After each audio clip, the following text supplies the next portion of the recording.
जब लोग हिंदू राष्ट्र की मांग कर सकते हैं तो हम खालिस्तान राष्ट्र की मांग क्यों नहीं कर सकते। पूर्व प्रधानमंत्री इंदिरा गांधी ने खालिस्तान का विरोध करने की कीमत चुकाई थी। हमें कोई भी नहीं रोक सकता, फिर चाहे वो पीएम मोदी हो, अमित शाह हो या भगवंत मान। कुछ इन्हीं शब्दों के साथ खालिस्तानी समर्थक संगठन वारिस पंजाब दे के प्रमुख अमृतपाल सिंह ने खालिस्तान राष्ट्र की मांग के लिए दम भरने की कोशिश की।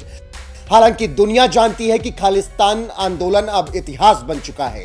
गिने चुने लोगों को छोड़ दें तो सिखों के बीच इस आंदोलन का समर्थन गुम हो चुका है। लेकिन अमृतपाल ने दम भरा तो कुछ राष्ट्र विरोधी फिर से इसकी मांग करने लगे। पंजाब के एक हिस्से में बड़ा बवाल हुआ, यहां तक कि विदेशों में भी इसका असर देखने को मिला और भारत को अपमानित करने का प्लान इन खालिस्तानियों ने बनाया। और 19 मार्च को खालिस्तानी समर्थकों ने ब्रिटेन में भारतीय उच्चायोग में दाखिल होने की कोशिशें की। उच्चायोग के बाहर जमकर हंगामा किया गया और वहां लगे तिरंगे को हटाकर पीले रंग का झंडा लगा दिया गया, जिसके बाद बवाल मचा और भारत ने इसका जमकर विरोध किया। पता चला कि इस पूरी घटना के पीछे अवतार सिंह खांडा का हाथ था, जो भारत विरोधी गतिविधियों में शामिल रहा और तिरंगे का अपमान करने की हिम्मत कर डाली। ऐसे में इन खालिस्तानी समर्थकों को अब एक बार फिर से करारा जवाब दिया गया है और इस बार मोर्चा संभाला है अमेरिका में भारत के राजदूत तरणजीत सिंह संधू ने। उन्होंने भारत विरोधी इन खालिस्तानियों को जमकर लताड़ लगाई है और कहा है कि बैसाखी के दिन गुरु गोविंद सिंह ने जिस खालसा को बनाया था वो एकजुट करने वाली ताकत है, बांटने वाली ताकत नहीं। निशान लगा दो, उन्होंने इंसल्ट ना करो। Khalsa was created on Vaisakhi day by Guru Gobind Singh ji for uniting and not dividing, the flag of unity, peace and universal love.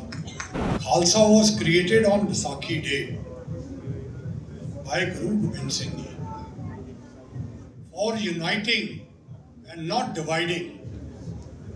अब एक सिख परिवार से संबंध रखने वाले संधू ने जिस तरह से खालिस्तानियों को धोया है, उससे समझा जा सकता है कि देशभक्ति क्या होती है। और इन्हीं संधू साहब जैसे लोगों को देखकर अगर अमृतपाल जैसे देश विरोधी कुछ सबक ले लें तो शायद उन्हें दर दर भटकना नहीं पड़ेगा और चोरी छिपे रहकर अपनी जान नहीं बचानी पड़ेगी और अजनाला कांड करके भागना नहीं पड़ेगा। साथ ही ये नहीं कहना पड़ेगा कि इस देश को अलग कर खालिस्तानी देश बनाना चाहिए।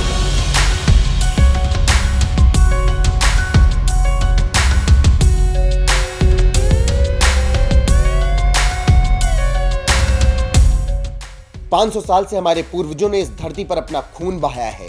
कुर्बानी देने वाले इतने लोग हैं कि हम उंगलियों पर गिना सकते हैं। इस धरती के दावेदार हम हैं।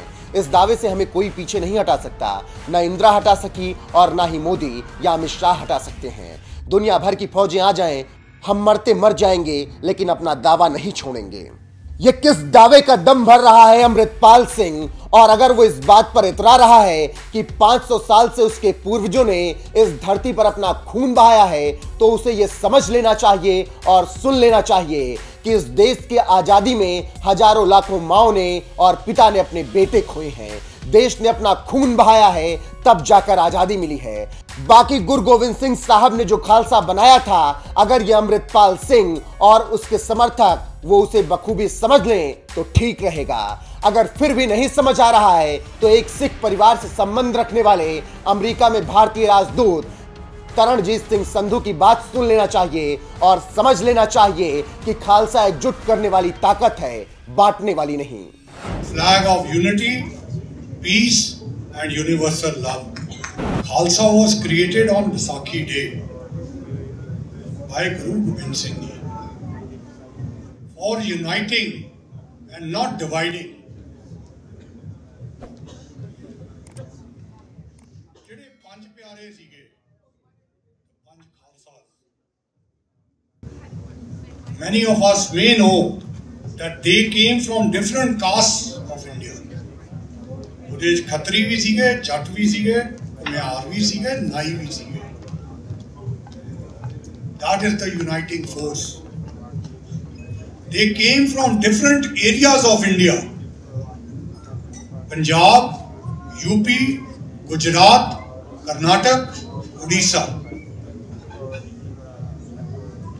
ਜਿਹੜਾ ਖਾਲਸਾ ਫਲੈਗ ਹੈਗਾ which flies over Akal Takht, the Sare Nishan Sahib ji, is a flag of unity, peace and universal love.